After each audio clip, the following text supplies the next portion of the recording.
Salut tout le monde, j'espère que vous allez bien, bienvenue dans cette nouvelle vidéo, nouveau marathon manga aujourd'hui, puisque sur les conseils d'un ami, le manga assistant que vous pouvez retrouver sur Instagram, eh bien, il m'a conseillé de découvrir Blue Lock, les 5 premiers tomes. C'est donc ce que je vais faire, puisque, eh bien, sur ses conseils, et il sait que j'adore les mangas de sport, j'aime Hippo, j'aime Kuroko no Basket, j'aime Slam Dunk, j'aime Coq de combat, et j'en passe. Et finalement, au niveau des mangas de football, eh bien, c'est vrai que j'avais plutôt bien aimé Olive Tom sans trouver ça extraordinaire. Mais là, il m'a dit, écoute, Blue Lock, c'est vraiment pour toi parce qu'il y a un côté très Battle Royale et je sais que tu aimes les Battle Royale. Et c'est vrai, j'aime les Battle Royale, j'aime le film Battle Royale notamment. Donc, on va voir ce que ça vaut Blue Lock.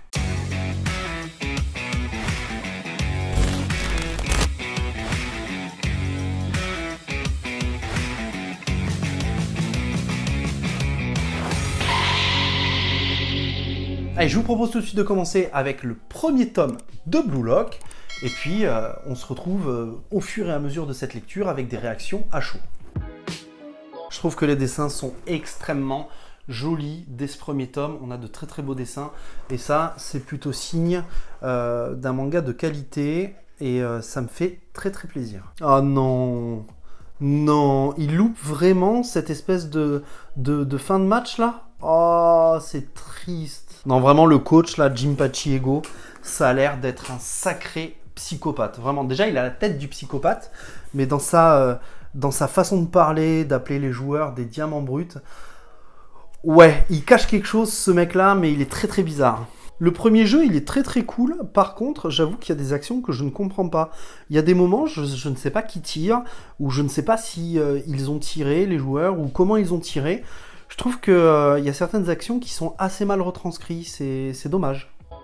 Ok, fin du premier tome de Blue Lock. Alors, qu'est-ce que j'en ai pensé? Honnêtement, j'aime beaucoup ce premier tome qui nous plonge directement dans ce fameux Battle Royale. Battle Royale auquel je trouve on ajoute un enjeu qui est très intéressant puisque sur tous les joueurs qui vont rentrer dans ce Battle Royale, et là, il y a un point que je trouve dommage, c'est qu'il n'y a aucun joueur qui refuse de rentrer dans le Battle Royale. Je trouve que c'est un petit peu dommage, mais bref, ça semble un peu trop facile.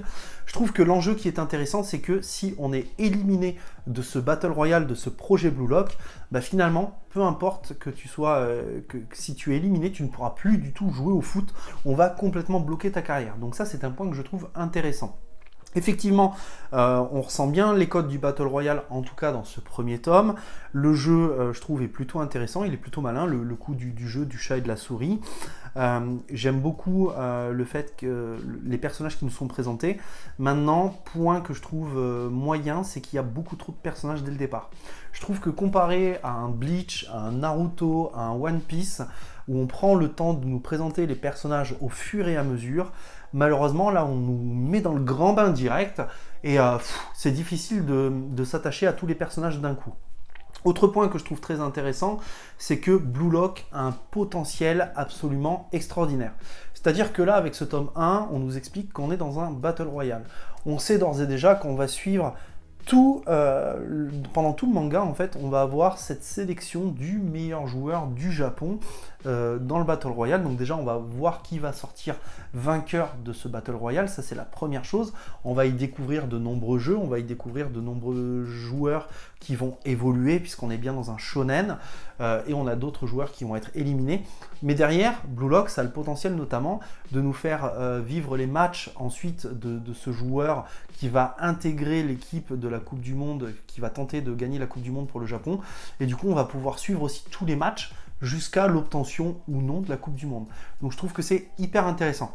J'aime beaucoup également l'idée que le coach propose... Enfin, la vision du coach, en fait, explique que pour lui, un joueur n'a d'égal que son ego.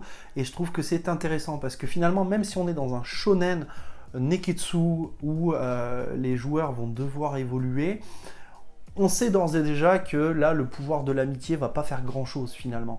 Que c'est chacun pour sa gueule et qu'on est dans un monde de requins. Donc je trouve que c'est plutôt intéressant.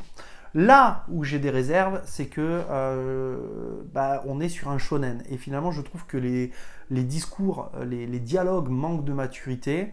Je trouve que le personnage principal, il n'est pas si charismatique que ça. Pour moi, c'est dommage, mais Izagi, il manque un peu de charisme. À voir par la suite comment il évolue.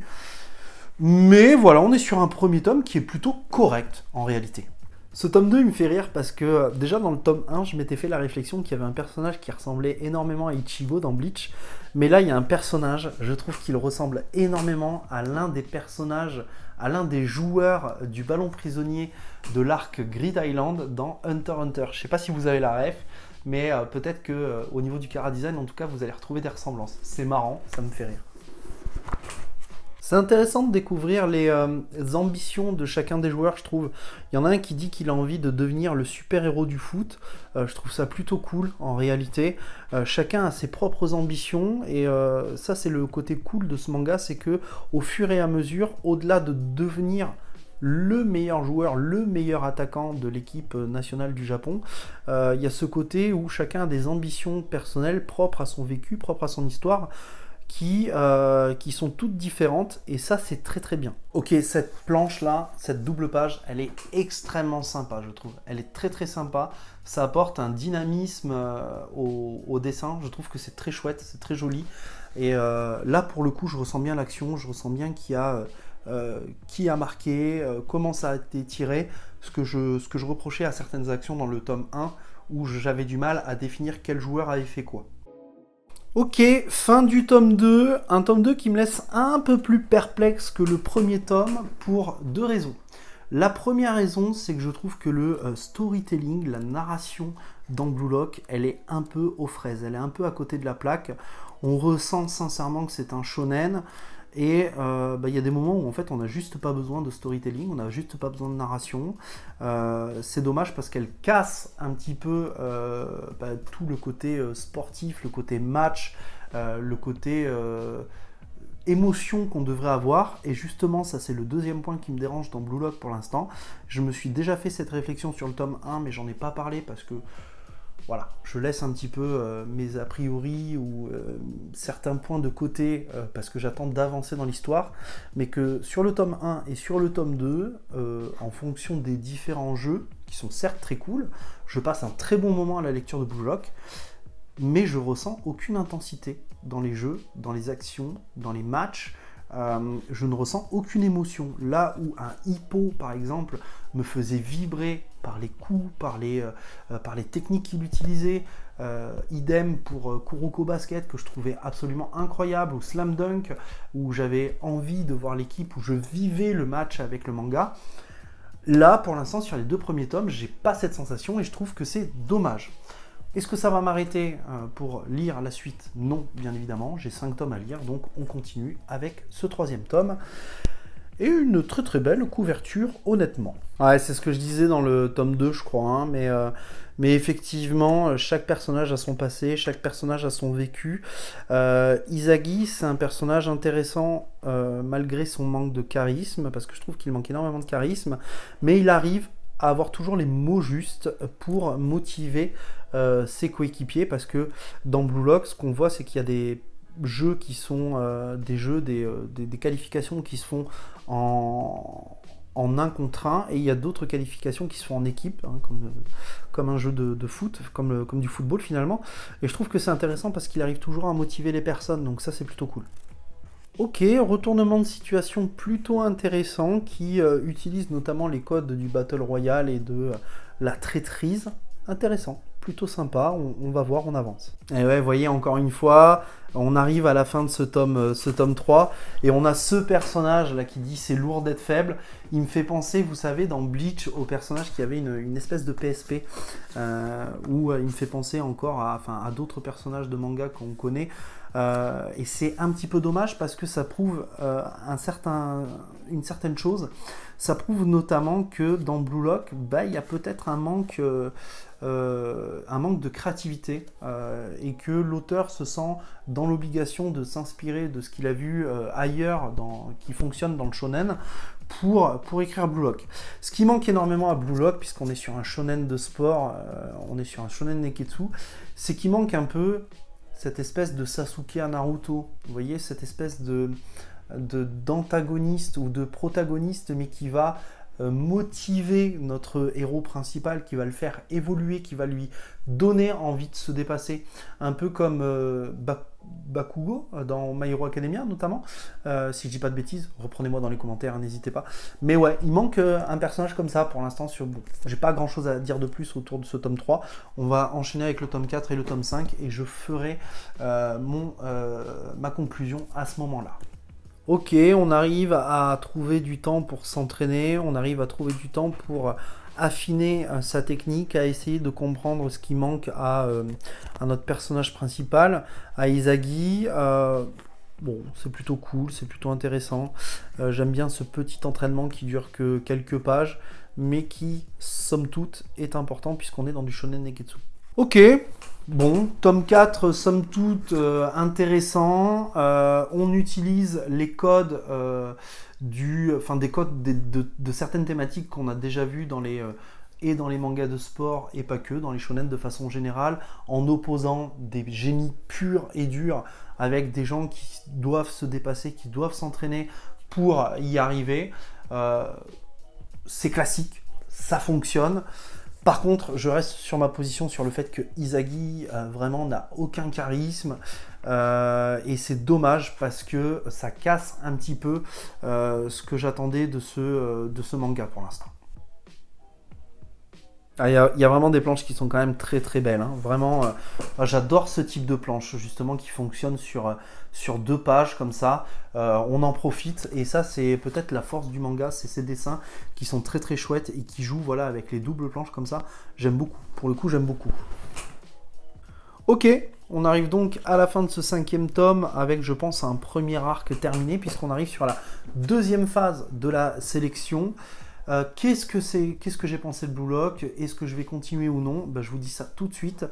Blue Lock, c'est donc un manga de foot qui allie les codes du Battle Royale. En tout cas, c'est ce qu'on nous vend.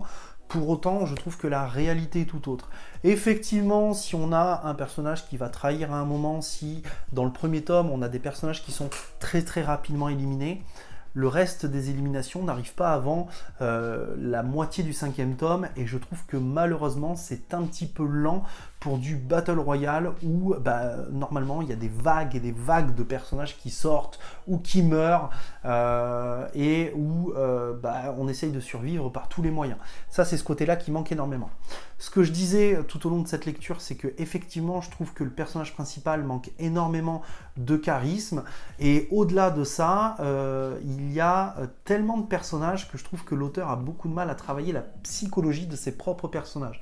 Alors il arrive très bien à leur donner des objectifs, des ambitions propres à chacun, à travailler sur le passé de chacun, mais au niveau de la psychologie, je trouve que les personnages sont quelque peu insipides et c'est dommage. Ce que je trouve également dommage, je l'ai déjà dit, mais la narration, je la trouve éclatée au sol. Et pour moi, Blue Lock n'arrive pas à me retransmettre ce frisson, cette sensation d'avoir envie de vivre le match avec les personnages, comme peut le faire un Slam Dunk, un Hippo, un Kuroko no Basket, ou même un coq de combat finalement. Et c'est ce qui me manque énormément dans ce manga, malgré la qualité des dessins qui est pour moi le gros point positif et qui nous en met plein la gueule. Est-ce que je vais continuer ce manga? Non, j'ai pas forcément envie de dépenser de l'argent dans ce manga qui n'arrive pas à me transmettre une émotion et qui est pour moi un point absolument primordial. Par contre, Blue Lock, je pense sincèrement que ça a le mérite d'exister et surtout je pense que ça a le mérite de sortir en animation. Et en animation, je pense que ça va être quelque chose, très clairement. Je pense que ça va donner, et peut-être qu'effectivement j'irai sur l'animation plutôt sur le manga, mais pour moi, aujourd'hui, Blue Lock, ce n'est pas convaincant, malheureusement. Voilà, j'espère que ce petit marathon manga vous aura plu. N'hésitez pas à me dire ce que vous en pensez, si vous êtes d'accord ou non avec mes propos, si vous me rejoignez dans cette conclusion ou non, bien évidemment. Je vous dis à très très vite pour une prochaine vidéo. Bien évidemment, si cette vidéo vous a plu, n'hésitez pas à la liker, à la partager, à vous abonner à cette chaîne que je vais continuer à faire vivre à mon rythme. Et je vous prie de m'excuser pour mes absences de ces dernières semaines. Je vous dis à très très vite, prenez soin de vous et n'oubliez pas, de grands mangas impliquent de très grandes lectures. Ciao tout le monde!